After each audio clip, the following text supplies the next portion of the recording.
Happy Sunday. Sorry I'm late. Got to make sure I'm all set up. Morning. I am sorry I'm late, but coffee is of the utmost priority, especially on a Sunday like today. So how's everybody doing today? It is a slow Sunday for me. As I've been saying for the last several days, I'm freaking tired. But today I really mean it. Like, I couldn't get out of bed today. But that's okay, because you guys are here now. And what's up, Pro Pyro? Happy Sunday. Just getting myself set up.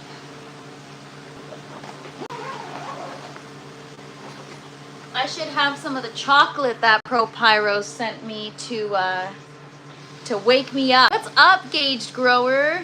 Shout out to Gauged Grower for their awesome recipe suggestions for peppers and such. I'm going to be relying on them for some recipes. So many spicy varieties going on that I don't know what to make it all. I'm gonna just have a surplus of hot sauce, I guess. So last night I ordered a pizza, and it's like, you know what? I didn't document it or anything. Sometimes, you know, it could be, it turns into a whole thing, right? Like if you're having dinner and you're like, ooh, let me go get some parsley. Then I get my phone, get my tripod, document the whole, it turns into a whole thing. And I need to give myself time while cooking to stop what I'm doing and document it and whatever. And so last night I'm like, you know what? Screw it. I'm just going to pick a jalapeno. I'm going to slice it up and try it. I'm not even going to document it because I don't care. I should have documented it. I sliced. What's up, Corey? Thanks for hanging out. I sliced the. So first of all, backtrack. These are called backtrack. Let me have a sip of coffee first. Oh, it's hot. Okay. These are called early jalapeno peppers. I thought early meaning like they're, well, I guess that doesn't make sense, but I thought early meaning like they were picked early and the seed harvested from a jalapeno that was picked early, and so that's why it's called early jalapeno. And that being said, if it's picked early, that means it doesn't have the flavor fully developed yet. So that's what I thought it meant, which would mean it hasn't reached its full spice potential. Well, apparently that's incorrect. When I looked online, I mean, the most information I could find was on Reddit, which sometimes could be more of a credible source than anything else, but I can get stuck on Reddit for hours, you guys. But people are saying on Reddit that early for jalapeno or any other variety of anything else actually means it's extra freaking spicy. I don't know.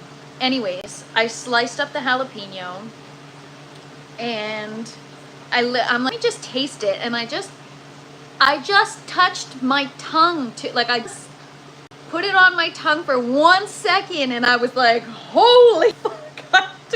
I had to get it right up, like out of my mouth. It was, and I can handle my spice. That is a freaking spicy, you know, I had to slice it thinner than standard 60-pound or 80-pound paper. I had to slice it so thin because it was so spicy, but it was so good.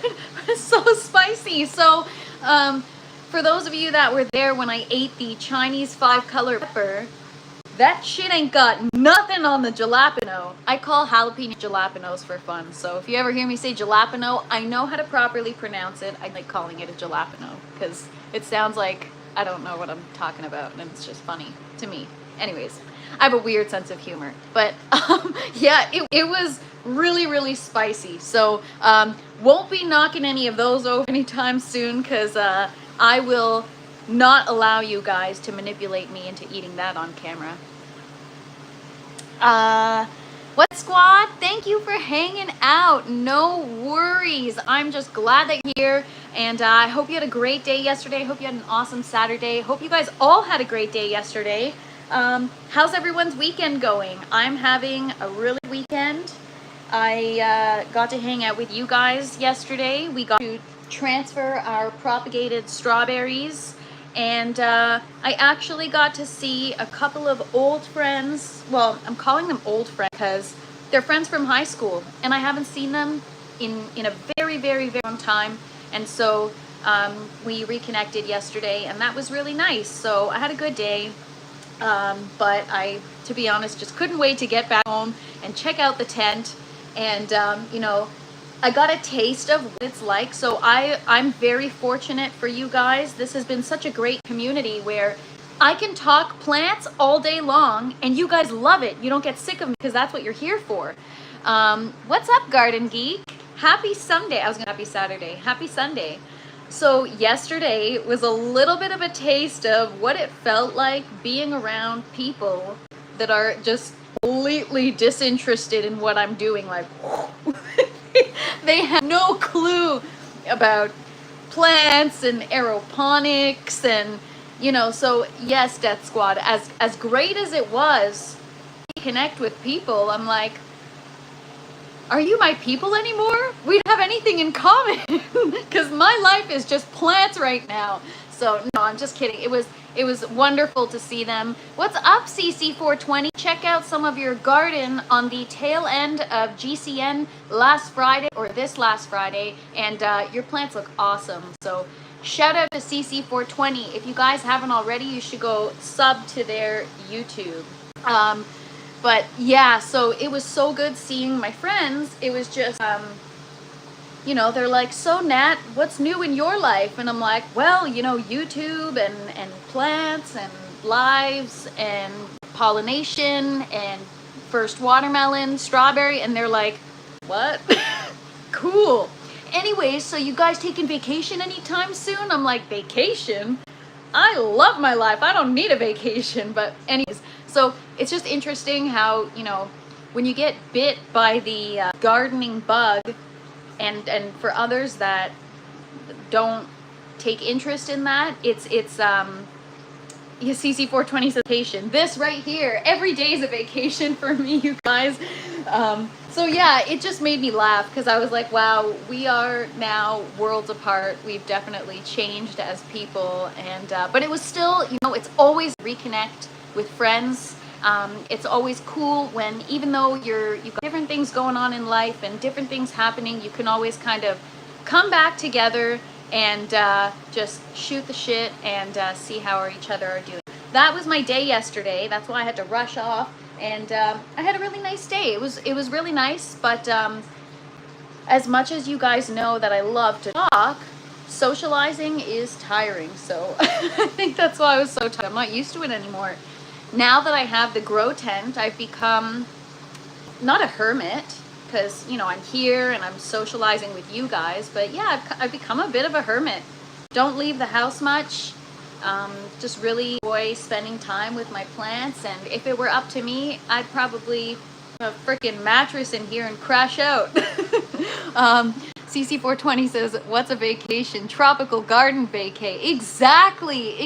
And all I need is like some tropical fruit or some like stone fruit or something, and maybe a little palm tree, and then we've got ourselves a vacation. Yes, I'm a plant now. Well, it's funny because both of my friends, they're both parents, but you know, I get what they're saying because these are my babies, so I totally get it.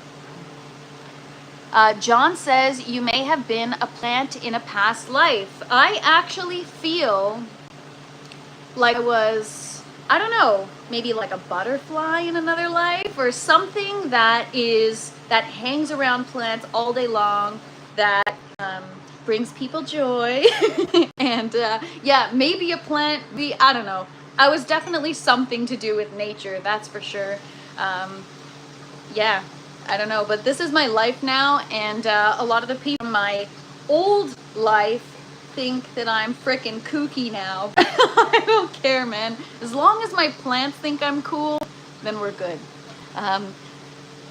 Cabana boy to bring you your drinks. Yeah, I have, well, I don't really drink alcohol anyways, but I'll bring my own coffee. I'll bring my Keurig in here, and then I'll be good. A redwood tree. Maybe, you know, we were talking the other day. I actually tried it again outside.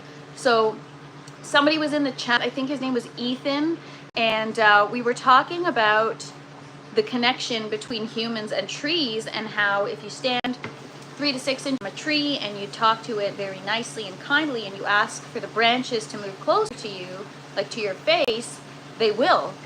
And so I have been trying this for the last couple of days. Like I tried it in the in the backyard with my neighbor's tree branches that are hanging over.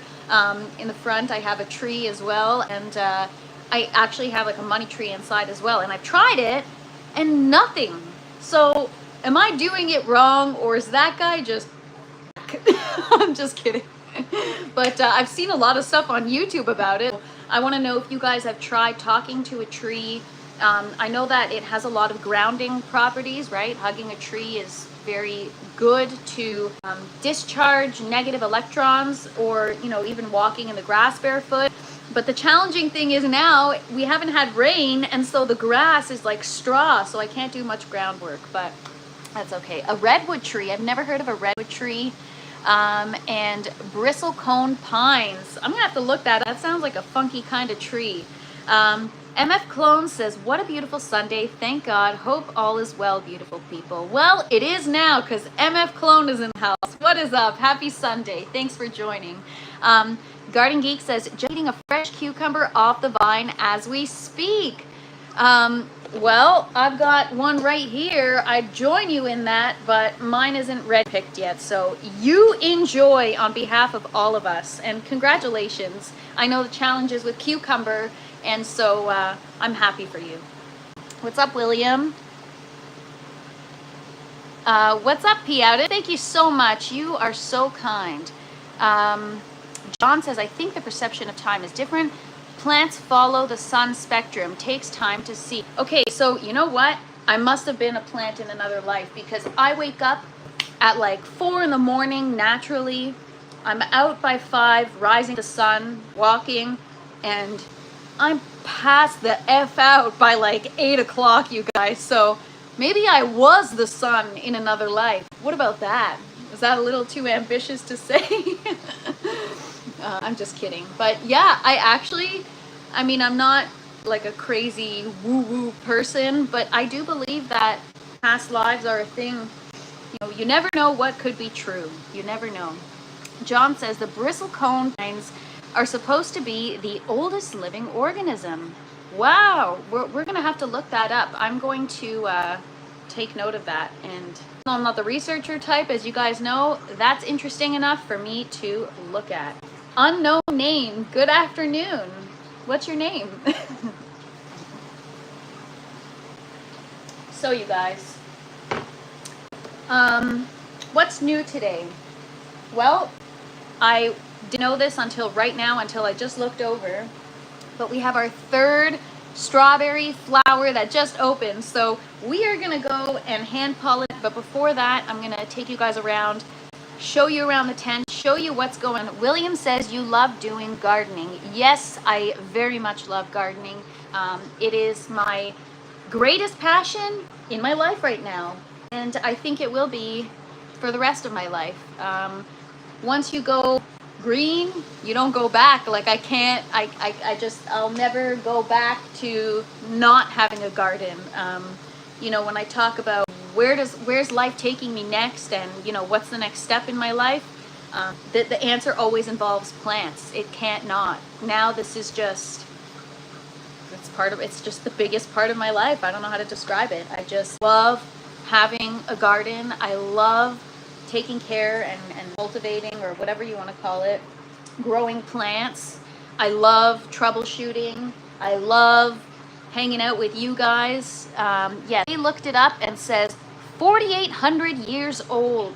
That is incredible. That is how I felt when, so For those of you that are new here, about a month ago, I went for my daily walk, and I live in a kind of a suburban area, and so I was out for a walk and I saw a snapping turtle, and when I started researching a little bit about snapping turtles, I felt so excited to be in the presence of a living creature or animal or whatever that has been alive for as long as it has. And it's like, that turtle has seen some shit, and I'm honored that I get to stand right. So imagine being next to one of those trees. That is, wow. Can you imagine how much life that tree has lived? How much shit it's seen?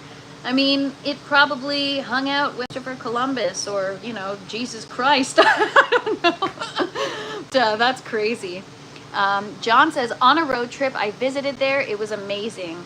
Sounds incredible. That sounds incredible. Yeah, that's like a once in a lifetime experience to be able to see something like that. That's 4,800 years old. You know, I love stuff like that. Stuff that makes you realize how tiny and insignificant and how fleeting our lives are.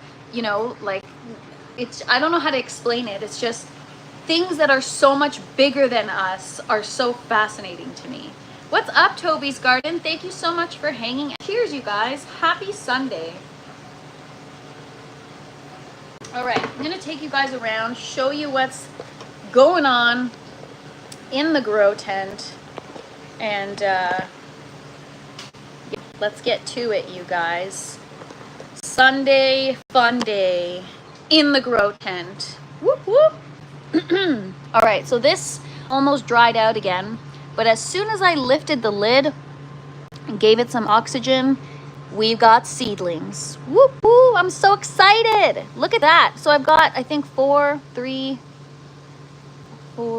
5, 6, 7 that have sprouted. So 7 is better than nothing. So I gotta make sure that I'm not gonna fill all the plant ports with tomatoes, because so I have 1, 2, 3, 4, 5, 6, 7. All right, so I can add 2 more tomato plants, and then the rest will be eggplants. Wow, exciting.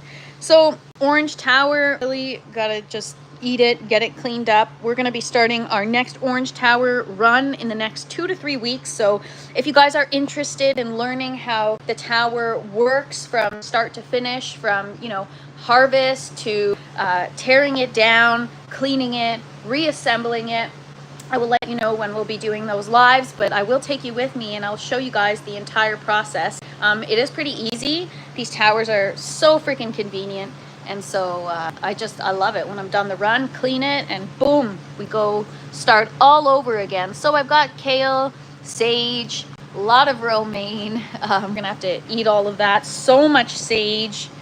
So if anyone wants sage, you guys send me your mailing address. I'm just kidding. Actually, you could dry it if I sent it by mail. We got some mustard greens. But the lettuce is starting to bolt. So when temperatures fluctuate from hot to cold, back to hot, the plant wants to go to flower. It's like in shock, and it wants to go to flower, at which point it produces seed, and the leaves are different flavored than regular lettuce. So they're still good. They're not, the taste isn't affected yet. The flavor is not affected, but it will be soon. So we're gonna have to eat those.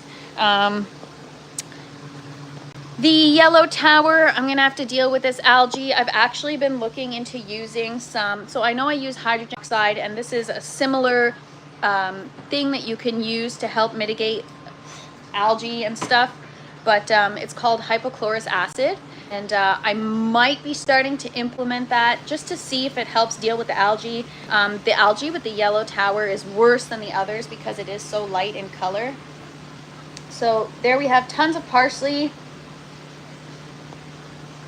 It'll be ready to use for a tabbouleh salad. So if you guys don't know what tabbouleh salad is, oh my gosh, it's so good. It's like chopped up parsley with bulgur and tomatoes and seasoning, little lemon. Oh my gosh. And it is, the salad is parsley based. So that's why I'm growing all of this, you guys. But it is beautiful and it is delicious. It's a very good variety. I've also got some sage growing in here and some flowers that I was supposed to put aside, so I still haven't yet. Maybe we'll get them in the buckets. I don't know. Toby's Garden says copper in the water helps. Oh, interesting. I wonder if I should, like, in what form? Like, just put something like a copper object in the thing, or like, is there nutrients that have some kind of copper in a liquid form? I'm new when it comes to this stuff, so please enlighten me. I would appreciate it. So yeah, Green Tower it's looking so good. The list is just exploding. It is so abundant. We've got romaine, we've got regular leaf lettuce, we've got some butter crunch lettuce growing, which is right here. So you guys haven't seen that yet because when I was growing, oh, sorry, this is called blush butter oak lettuce. It's starting to get its color here. But when I first started doing the lives, I wasn't growing variety, so you guys haven't seen it yet, but I'm gonna have to deal with this algae. It's pretty bad. Thank you so much, John. I appreciate it. You know what? We're all human, and I hate it when people try to act like they're above that. And so we're all learning, you know, and I may make a lot of mistakes, but we talk about it, and that's how we learn. So I'm happy to talk about all the stuff I'm failing at and screwing up, because then maybe you can learn from it too. Helps prevent algae growing as fast. Oh, a copper penny or a copper pipe. You know what? I got a lot of extra pennies hanging around. People don't really use cash anymore, so maybe I'll just, you know what? It's gonna be like you know those wishing wells or those fountains at the mall that were like filled with pennies? That's what my grow tower is gonna look like. I wonder if it'll affect the flavor of food. All right, so those are the towers, and I never really show you guys. I do have a lemon seedling in soil.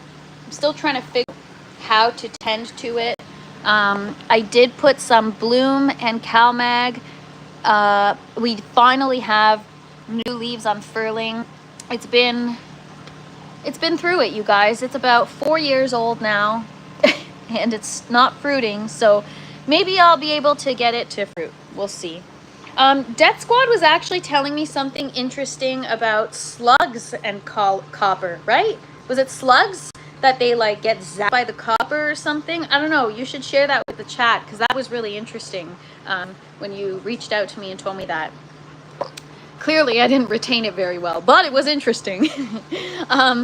So tomatoes are... So backtrack. Before I move on to the tomatoes, on Friday, is it Friday? Friday, we talked about the Pulse Pro, which is my environmental monitor, trying to wrap my head around how to use it, and we talked about light intensity and PPFD, and so I did a spectral reading, and from what I know so far, my PPFD is way too low, and so that day I did increase the lights a little bit because I can't lower them, so I could either lower the lights or increase the intensity. And in the past, when I had increased the intensity, things were burning, and maybe I just increased like too much too fast. So I increased the intensity again on Friday, so a day and a half ago, and everything seems to be okay still, and our peppers are actually ripening faster now. So I don't know if it's because they were already just starting to ripen, and so now they're just taking off because they had already started that process, or if the increase in light and PPFD has actually forced them or triggered them to speed up that process. So I don't know, but things aren't suffering yet. And what I can tell you is, since I've increased the lights, I don't know if you guys can tell, I'm in here every day, so I can really tell this plant over here has gotten tall, like really, really tall in the last couple of days. So the pepper plants are definitely getting taller. I'm seeing a bit of a change, and I don't know about the tomatoes yet. We do have them ripening maybe a little bit faster. I'm gonna keep my eye on it just to see if there's more positive changes, and maybe if we're feeling a little crazy, we can increase the lights a little more. So we'll see. I'm not really sure how to navigate this yet, but I'll keep you guys posted. Oh, Toby says, yes, slugs don't like copper, salt, or eggshells. And Death Squad says, yes, slugs don't like copper. I wrap my pots in stripped copper water. Haven't had slug issues in a few weeks since. Wow! Congratulations, Death Squad, because I know you were having trouble with that. So great job. Great job.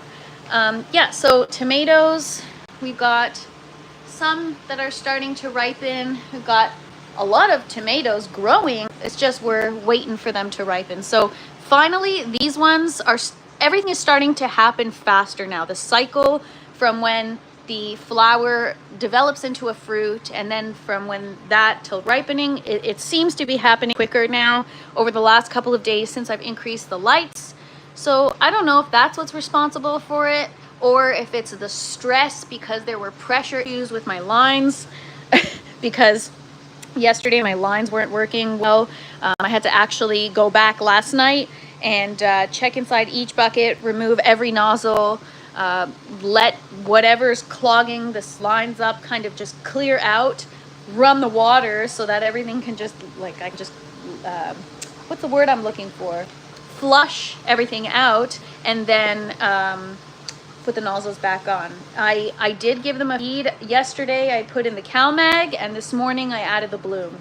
So I mean, maybe since this morning they're ripening, but I don't think that fast. But things happen real quick in this grow tent. Have a great day, MF. Thanks for hanging out. Appreciate you.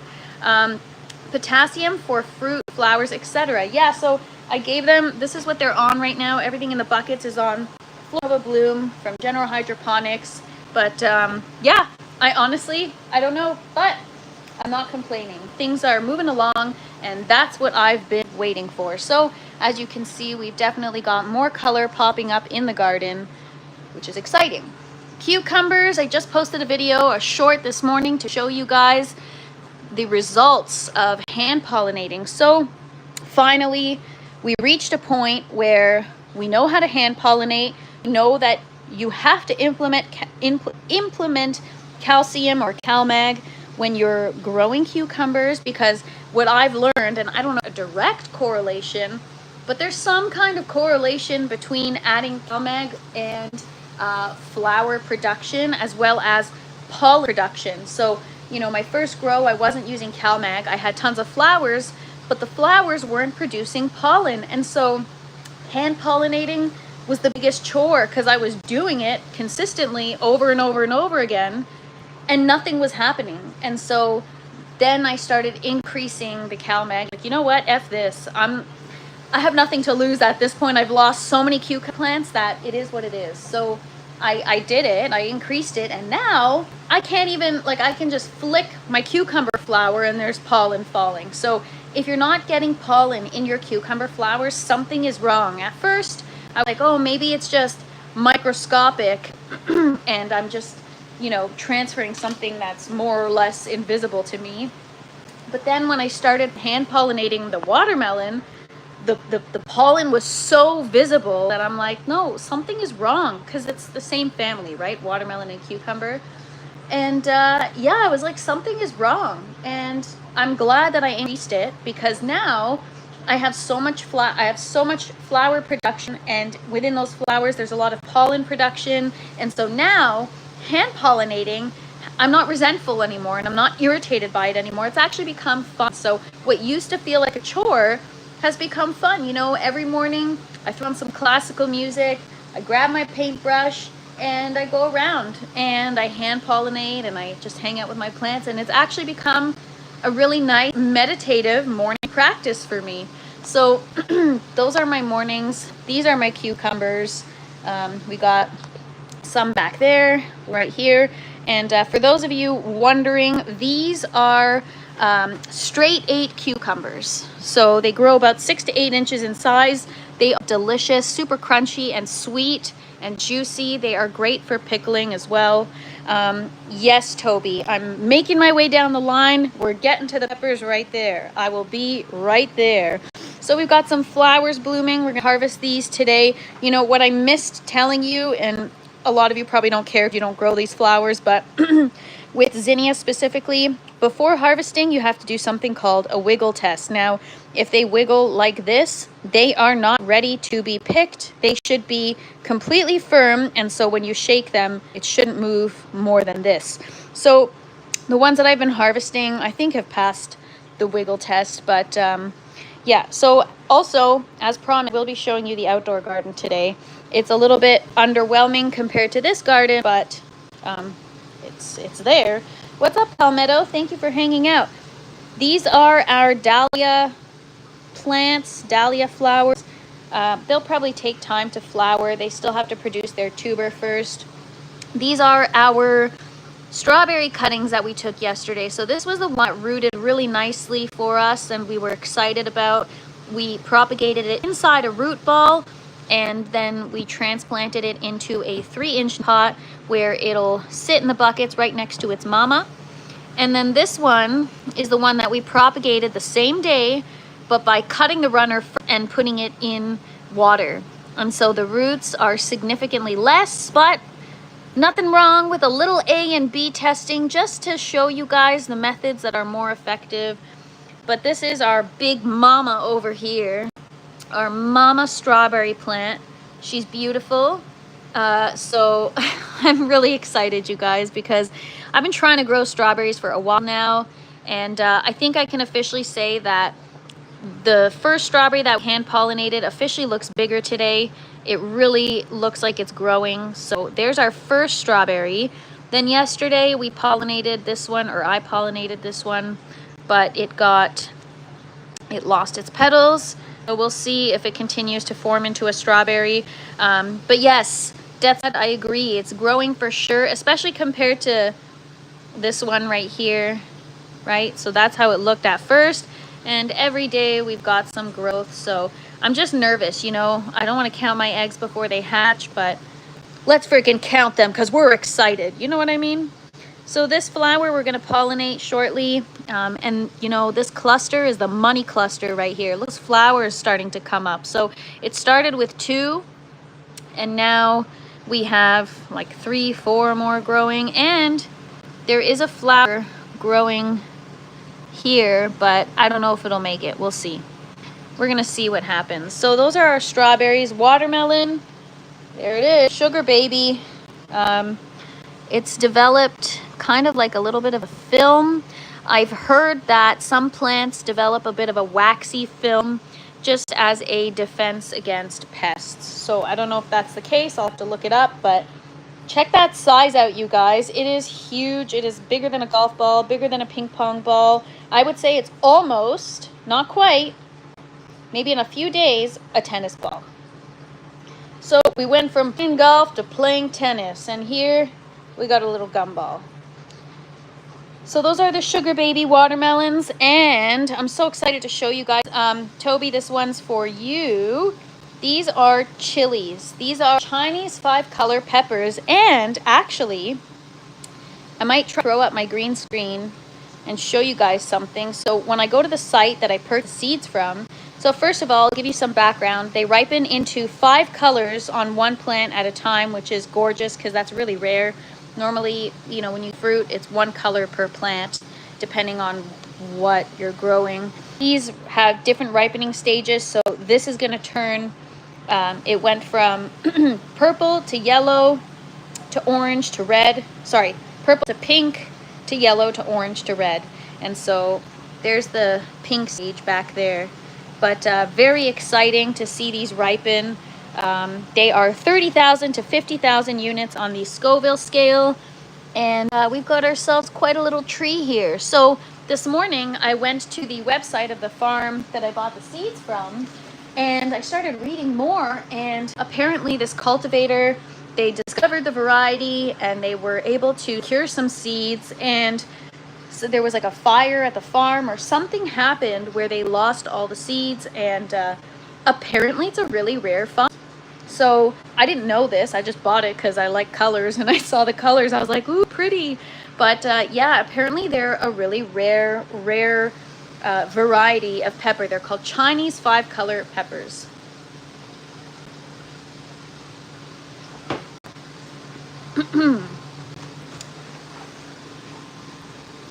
So I've got 2 plants. This one is much bigger than the other one. It's like honestly a freaking tree. It's huge. And now that I've increased the lights, I don't know if you guys can see, it's so tall. It's getting really, really, really tall. Same with this plant right here. I don't know, man. Overnight, take it from a short person. They're growing tall, I'm telling you. So this is one of the jalapenos from this plant I harvested last night. Man, that was freaking spicy. And I'm telling you, I've eaten jalapenos no problem. So then I actually started reading online because I was trying to find out if early in the title of the variety means that it's extra spicy, because these are early jalapenos. And people online were saying, well, there's like a huge Reddit forum about jalapeno peppers not tasting like how they used to. And so apparently they genetically modify they genetically modify jalapenos to be less spicy to appeal to the consumer, because they're not selling. People aren't able, or stores or farmers or whatever, aren't able to sell jalapenos because they're too spicy. And so when I ate them yesterday, I was like, holy crap, this is so spicy. But online, the general consensus is that's how they're supposed to taste. So I don't know. Food for thought. No pun intended. Ha ha ha. Anyway, so yeah, those were our jalapenos. And just around here, we've got, so this net pot is just tipping over because the side is very heavy. But yeah, you guys, certain things are genetically modified just to appeal to consumerism, and it's kind of crazy. Like, let the jalapenos be the spicy jalapenos that they're supposed to be. You know what I mean? Why are you gonna mess with them? But if you don't like spicy, then don't eat jalapenos. But they do it because you know, they want to make money. And so now I'm like, how the heck am I going to make jalapeno poppers if this shit is so spicy? Seed to harvest. Welcome, welcome. Thank you so much. I appreciate you. So these are the ancho poblanos. I'm telling you, this branch got so tall. It just happened overnight. Yeah, we got a bunch of them growing. So I'm excited to harvest those. They definitely have to get way bigger. But, and then we've got our bell peppers. Look how stunning that is. It's eventually going to turn fully yellow. We've got one back there that's starting to ripen. So now they're ripening faster that I increase the lights. But yeah, it's definitely going to be, I think, an orange one. It's looking so beautiful. These ones have, oh, we've got blushing. You guys, it's probably hard for you to see, but I can see that there's a hint of red. And then if peppers don't change color and they stay green, bell peppers specifically, did you know that that means that they have a genetic deficiency? So if these peppers, I have a feeling this one's just gonna stay green. They taste great, but no plumbers in the house, Toby. No plumbers in the house. Wow, they're changing colors faster now. Yes, and I think it's the lights that are responsible for that. Now, on the topic of bell peppers, these, okay, I'm just gonna say, I know I keep talking about CalMag. I get why people talk about it so much. That shit works. I mean, you don't want to put everything too much. Everything has its place and its purpose. But we started off with half the recommended amount, and I haven't worked my way up yet. My last grow, I didn't use CalMag in the beginning at all, and these peppers really suffered. It took them time to get to where they are now. I mean, they look great now. They've definitely bounced back. We do have, you know, a little bit of curling of the leaf, which in time we'll learn what that means and what the plant's lacking or what we need to take away. But I'm just counting this as a win. The fact that these are the size that they are, and we've got some nice new leaf growth, except for, you see how this one is? That's how all my others were. So I don't know what's happening with this, but the new leaves that were unfurling were completely curled up. And I know that it was some kind of nutrient deficiency. I'm just not sure what. But guys, yesterday was 2 weeks since we transferred this into the buckets. And I don't know if you remember, the roots were so tiny, I was breaking them all over the place. And now look where we're at. I was like, you know what? Only the strong survive, so don't stress about it. And I'm glad I didn't, because check that out. Roots everywhere. Beautiful. So some are growing at a faster rate than others, but they're doing great, you guys. I'm feeling really, really proud. Soon this second bucket system will be total full. So moving down the line, we've got our tomato clones that, again, they're still looking pathetic AF, but we got roots. So I'm gonna give them time. They need time. But we do have roots. So again, just patience and time. And, you know, if within the 1 month mark I don't see any change, I gotta, yes. These grew so much overnight. It's insane. They're like teenagers going through a growth spurt. Look at those roots. Isn't that crazy? Crazy. That's so quick. Wild. Wild shit, you guys. Every day is magic in the grow tent. So an exciting update. We finally have our first true leaves growing on our melon. We've got honeydew and cantaloupe, and we've got first true leaves. So these are treated similar to cucumber and watermelon, where they must be hand pollinated, and so that's why we've got them right here on the trellis, and they're just going to be vining up and down. We're going to try to keep them kind of like this cucumber, no higher than this, so whenever it wants to climb, I brought it up this way, trained it this way, then this way, then this way, then brought it back up, and now I brought it back down again. So I'm just continuing to vine it and trying to keep it as low as possible. So this one, for example, you know, now that I know with lights and stuff that they should be lower and whatever, I'm gonna try to figure out a better way to vine these, but they're already on the trellis. This one's got to get on. But yeah, things happen real quick here. Anyways, we're gonna go around after, do a little bit of cleanup. We're gonna prune some of these today.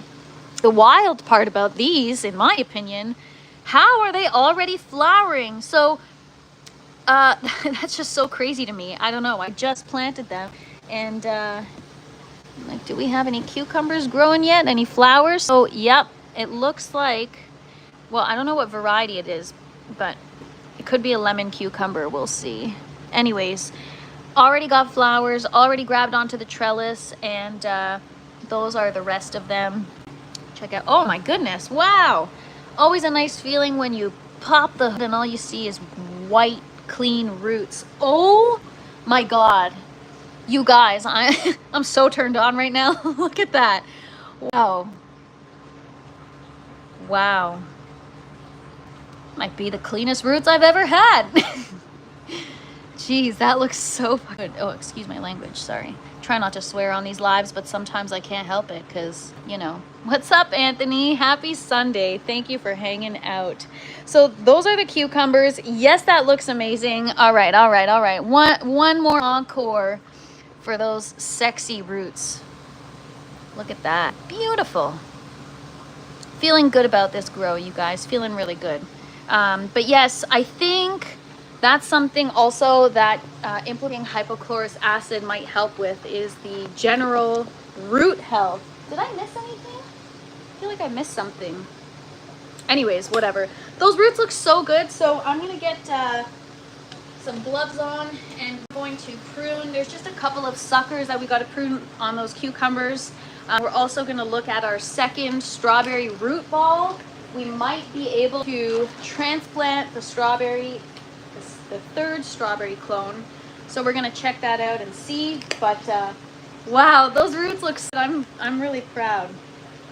I'm just starting to learn that different fertilizer can actually stain your roots. So a lot of what I think might be called root rot could be just staining slash a biofilm on the roots, which can then cause other problems. So based on what I've been reading, which is just like high level, very basic information, is just that hypochlorous acid is supposed to help mitigate things like and keep your lines clean. And so that is what I'm trying to Tristan, that's funny. But yeah, so that's what I'm trying to figure out, the best way to keep my roots consistently clean. So right now, those cucumber seedlings are so young that the roots are so clean, but give it about a month or two and they're gonna be like this right here. So, you know, they're not glamorous looking, right? So, you know, for all the good things I show you guys, I show you the crap too. So if you go, you know, to the bottom of the res and grab some of the roots out, they're not bad, like they're not horrible. It's just right here, interestingly enough, where the misting nozzles are, there's an area, a problem area there where now we do have root rot, and that could be from some kind of like biofilm just making the roots rot. I don't know. I'm still trying to learn, but yeah, so that's something I definitely got to figure out, because I want everything to be perfect. And so if you want things to be perfect, you got to work for it, and that's what we're gonna do, you guys.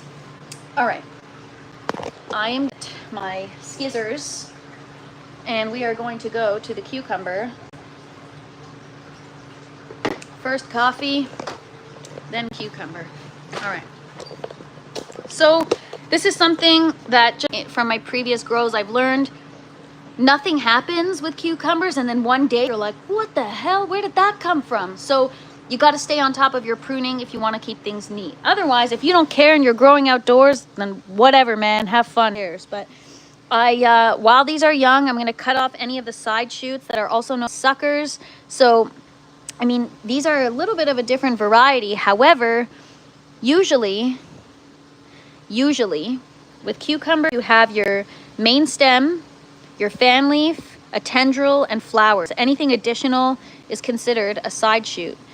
So right here, I have my main stem, my fan leaf.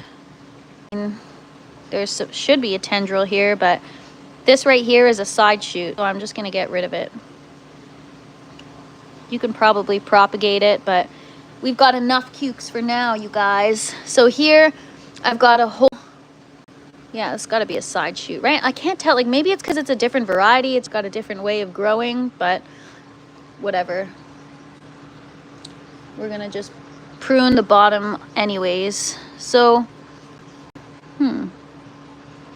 that was actually really cool. So some of these varieties that I'm growing are quite unique and I haven't heard of them before. And someone on the chat yesterday is growing the same cucumber variety. So these are lemon cucumbers. Or sorry, these are, so Toby says, I have telepathy cucumbers. They are very long ones. Oh, interesting. So I think these are the Armenian cucumbers. They're also long and skinny, great for pickling. But I'm also growing a variety called lemon cucumbers where they look like a lemon, taste like a cucumber. Sorry, I'm just trying to follow the plant here. So we don't really have any other side shoots. I mean, right here, just pinch that. Shout out to Anthony for these gloves, by the way. Thank you much. I'm gonna need new ones soon. These gloves are awesome. I was using the blue medical whatever. They were freaking huge on me before. So Anthony's like, let me hook you up. Let me get you some normal gloves so that you don't, you're not drowning in those medical ones.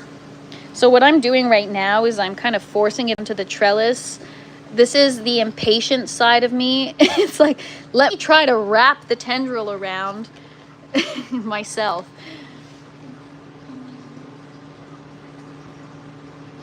So the goal is to have proper air circulation, which is why I'm so eager to get these trained on the trellis as soon as possible so that, you know, each cucumber has its place and they're not overshadowing each other or in each other's way. Nathan is asking, have I grown mouse melons before? I have not. Tell me more. I'm curious. Mouse melons sound intriguing, so I'd love to learn more about it. I cannot believe our cucumbers are already flowering here, you guys. That's so crazy. So we're gonna leave these leaves here. A lot of people have a habit of removing any damaged leaves or leaves that have discoloration. You know what? I used to do that until my entire plant looked bare. And I'm like, you know what? The plant's trying to send you a message. Don't screw with it. Just leave it. just leave the leaves. And so I did. And so now my cucumber that's more mature has a ton of discoloration, but you know what? I'm just gonna leave it because if it continues, then I know, okay, I still have a problem. So in my opinion, based on what I've been doing, that was from when I had a calcium deficiency, and now I no longer have one. All right, I'm just gonna get myself set up for strawberries. So we're gonna have we have a special paintbrush for our strawberry hand pollination. I use different paintbrushes for each thing that I have to hand pollinate because we don't want to cross-contaminate. So for those of you that don't know, indoor strawberries must be hand pollinated in order for the fruit to produce. Although the male and female components are within the same flower, the stamen, which is the male part, these little outer pieces around the dome, so not the petals, but there's little anthers. Those produce the pollen, and now you need to move the pollen from those to the pistils, which is that dome-like yellow part in the center, and that fertilize the egg, or not the egg, the fruit. And so once the fruit is successfully fertilized, then you get a growing fruit like this right here. We've got our first strawberry down there. So we're gonna pollinate. Now, you know, I was just talking about how with the cucumbers, I see visible pollen on the paintbrush. And so I'm curious now, can we see pollen? Yes, yes! I see that too, right? So the last couple of strawberries that you see that are starting to grow now, there was not much pollen production, and that's why I'm so unsure as to whether or not I pollinated successfully, because the action I took successful. It's more so the pollen production. Was it sufficient to actually fertilize to create fruit? And so I really I'm very, very excited, because that means oh my God, we got pollen.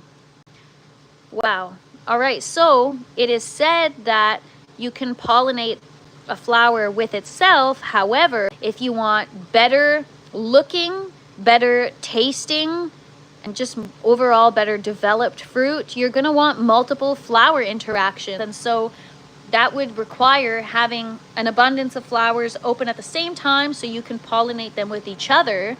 And we don't have that luxury right now. So that's kind of also the benefit of having more than one plant, right? Especially in early growth stages.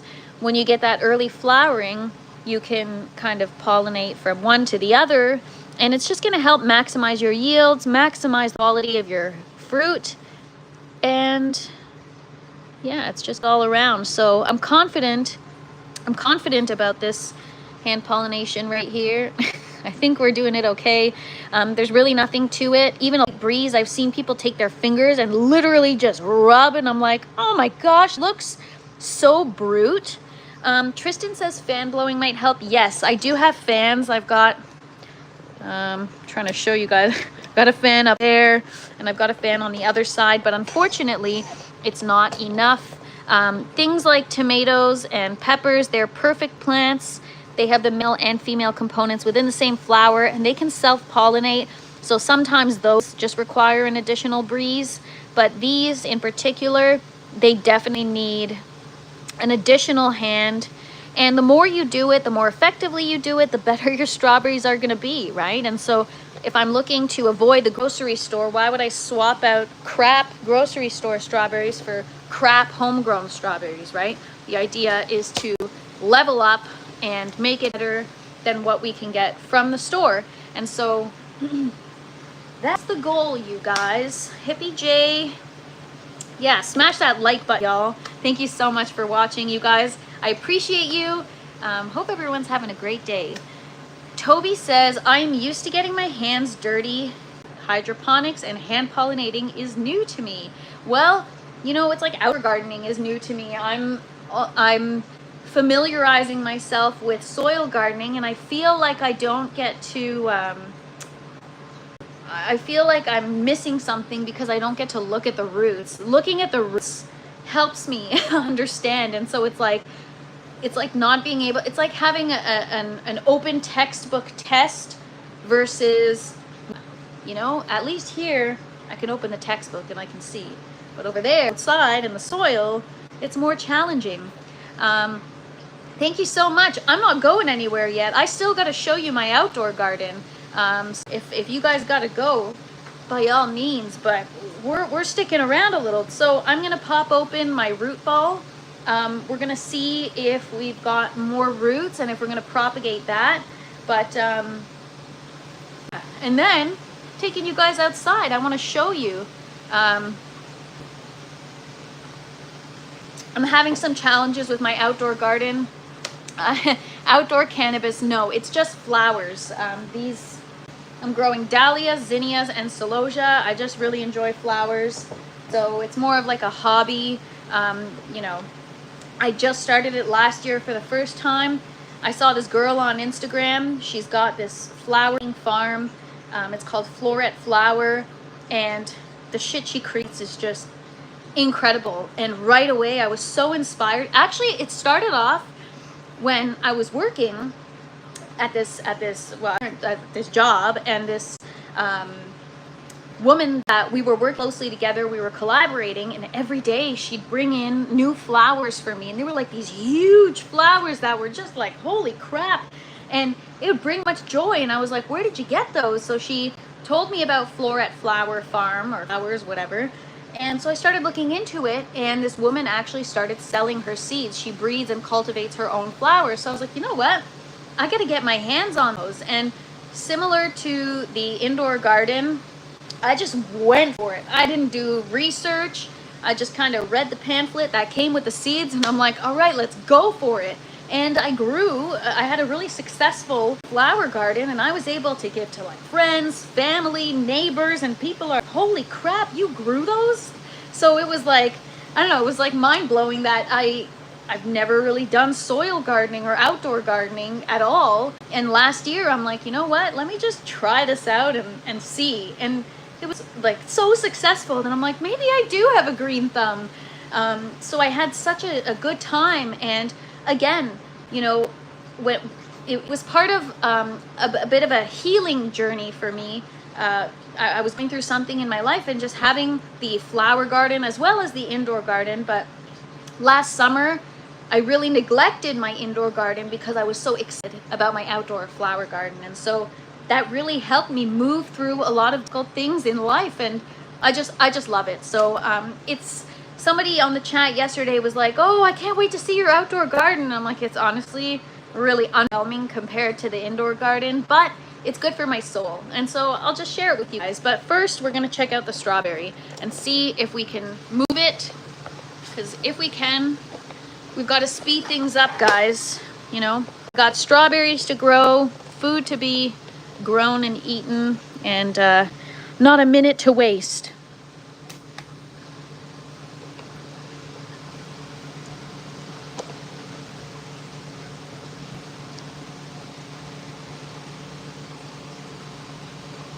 All right, big reveal.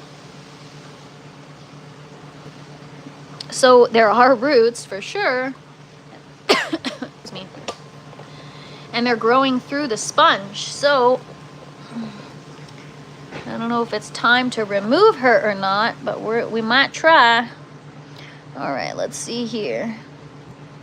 Ooh, this is gonna be tricky, you guys. Those roots are really just... Oh God, this live is gonna last a long time, you guys. All right, I gotta be so gentle. You know what? I gotta wet this a little bit. Hang on, let me go get some little spray bottle. Sometimes wetting the sponge helps lube it up so that the roots can just slide right out.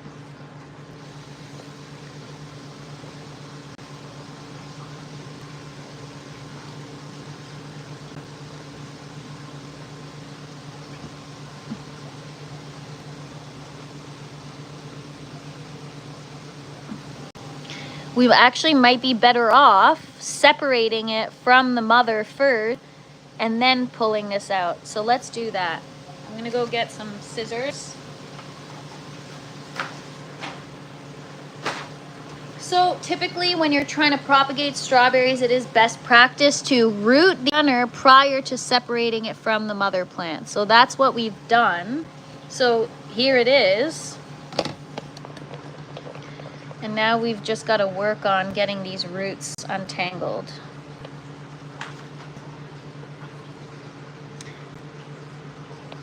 Yes, Pro Pyro, I could cut up the sponge like I do with the other stuff, but as you guys saw yesterday, these roots are actually quite strong, that I am confident that if I'm gentle, I can successfully pull them out.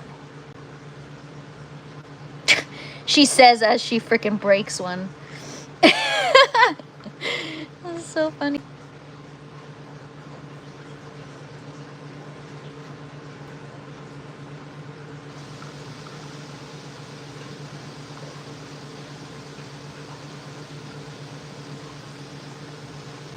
Free Thinker, what's up? I'm doing wonderful today. How are you? Happy Sunday.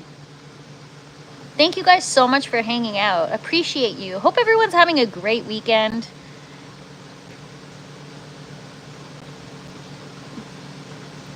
Apply a little bit of pressure and see.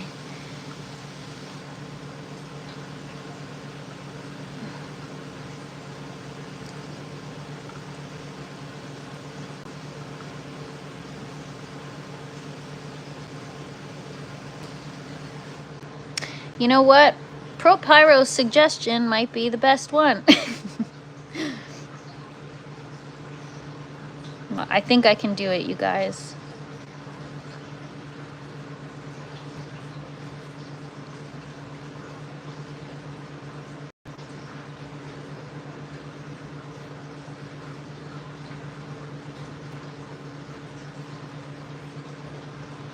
Almost there, almost there.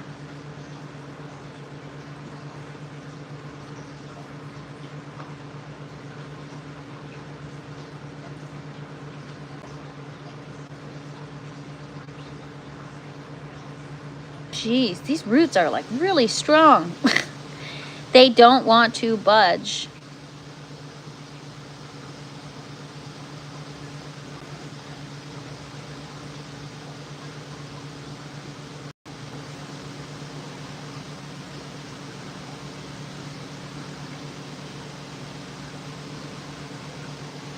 There we go. All right, we have enough roots to put that in a foam collar, and we've got one foam collar right here. So that's a full bucket that's gonna be filled with strawberries. So I'm just gonna remove these little runners at the bottom here, and we'll get more runners down the line that we'll be able to work with to propagate more plants. A tower can hold up to 8 plants, and the goal is to pretty much fill a tower. Because strawberries kind of grow downwards and they vine downwards, they do well grow tower.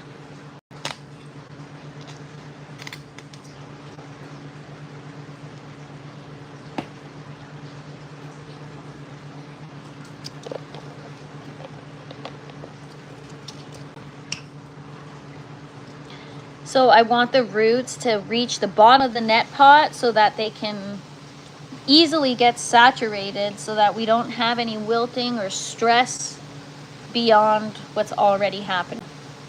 So at the top you've got your new leaves, and we have a rooted runner, and so we've created a new strawberry plant. And so we've got our 3-inch net pot right here. I'm just gonna put the foam collar in, and as you can see, we've got roots at the bottom. Into the bucket it goes, and hopefully it'll thrive. Now I'm gonna have to kind of rearrange this plant here because it's really just crowding everything else. I might have to do some pruning. I'm not really sure how I'm gonna handle these yet, but I don't know, I guess there's no real way around that. Anyways, we'll see what happens. All right, so I have, okay, somebody actually asked me, who was it? ProPyro, was it you? Somebody asked me about a kiwi, I forget. But I'm sure you can grow a kiwi aeroponically for sure. I don't know if they're more of a fruit though and require a certain climate, but that's also with watermelon, right? With watermelon, it takes so long and it's hard to grow outdoors in the summer where I am. So maybe a kiwi would work. So we've got our mother strawberry plant here. We've got our strawberry plant number 2, strawberry plant number 3, and there's number 4. And they all came from the same mama. And so the more plants we have, eventually the more flowers we'll have, and then it'll make pollinating easier because we'll be able to achieve the multiple flower interactions. Just clean up my garbage here. So yeah, I'm gonna have to go around later and clean up some bucket tops, just make sure that everything stays clean. So yeah guys, I think we're ready for the outdoor garden. I'm gonna take you guys there. I should probably take my gloves off. So again, the outdoor garden is really nothing special, just flowers, and they're not even really, they're getting destroyed right now by earwigs, may or may not have aphids, Japanese beetles, overwatering. So I've got like a, I don't know if it's black spot or something going on, and they're getting so big so fast that I have to stake them this afternoon. So they're kind of messy, and it's nowhere near the indoor garden, okay you guys? So don't think we're gonna be walking out into like this gorgeous garden. It's just gonna be pretty much a rectangle of dirt in the ground, some chicken wire around it. So I'm just gonna shut my camera off while I take you guys there.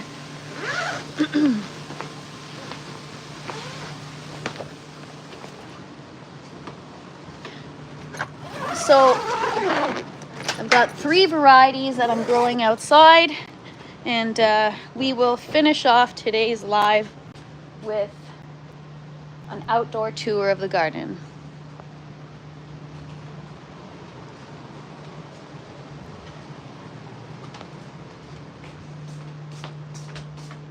It's a cloudy day today, you guys.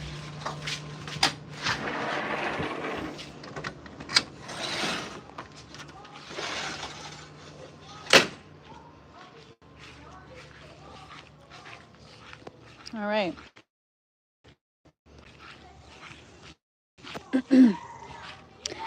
Outdoor garden. So I got native. Oh, look, we've got a bee.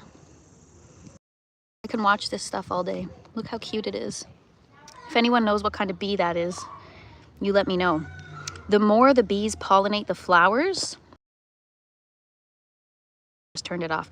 The more the bees pollinate the flowers, the faster they lose their color, which is crazy. So you want to allow them to really fill out like this, but you also don't want to leave them too long because otherwise they're going to totally fade in color. But this little guy here is just having a feast. Beautiful. Anyways, so this is the flower garden. So on this side, these are all zinnias. We've got quite a bit blooming. This one is like my favorite right now. She really fills up and she gets huge.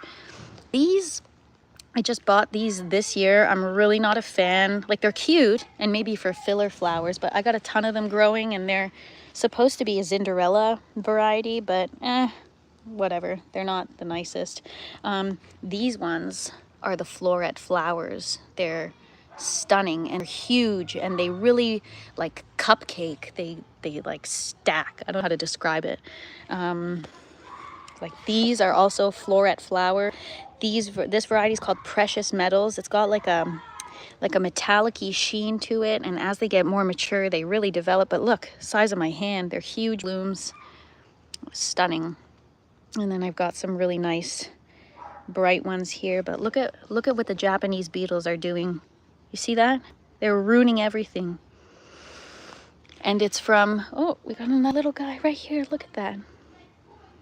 I feel honored that they chose my garden. Isn't that beautiful? I could sit here and watch this all day. So yeah, I've got a bunch of different colors. The more you cut, the more they come back. So they're a cut and come again flower. These are also the peach Cinderella, but this one's a little cuter. The leaves are kind of getting chewed up. And Hippie J says, slice up Irish Spring soap bar and spread around the outside perimeter, keeps animals away. Oh, great idea. Well, I just have chicken wire.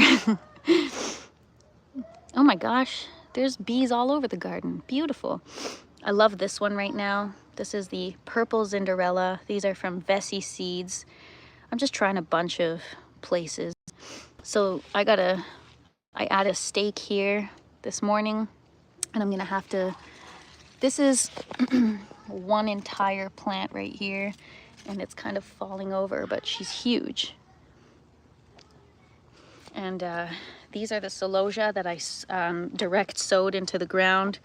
They are, I don't know, they're looking like shit, but hopefully they'll recover.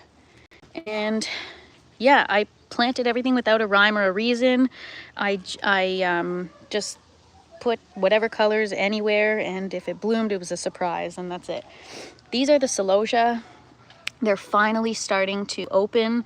I have a bunch of different colors. This one is called a flamingo, so they're a pale pink, and they're unique and they're beautiful, and they grow so abundantly, and they're great. They produce so many seeds at the end of the season. It's very easy to harvest seeds from. This one right here is really starting to puff up. So they look beautiful. Thank you so much, Toby Garden. And Hippie J, oh my gosh, I would love a hummingbird in my garden. I've never seen one in real life. That's a bucket list thing for me. So yeah, dahlias. We've got a bunch of buds that are gonna open. What I'm most excited about is this one right here. It's already so tall. It's almost gonna exceed the chicken wire. So look at the size of the stalk. It's huge. This is called a dinner plate dahlia, and the variety is called café au lait. So it's gonna be like a nice cream color, and it's gonna be probably 6 to 8 inches in circumference, which is freaking massive. And then my first dahlias are finally starting to open. This is a new variety. They're just called a border blend, and I just got a variety of different colors. And so yeah, I'm excited. We got 2 of them that are going to be opening. I've got another one. Where is it? Somewhere down here. Oh, right here. Nice deep purple. It's going to start to open. So yeah, we got a lot growing on. And then, you know, if you look underneath, there's just such a difference from starting from tubers. They're massive. So I got some cool varieties. Once they open, I'm looking forward to showing you these ones. Once they open, you guys are gonna love seeing these. These are from that woman called Florette Flower, and these are called shooting star dahlias, and they're stunning, different colors, and they literally look like shooting stars. They're so pretty. So yeah, that is the flower garden. So just give you a couple last angles so you can get a good feel for the blooms.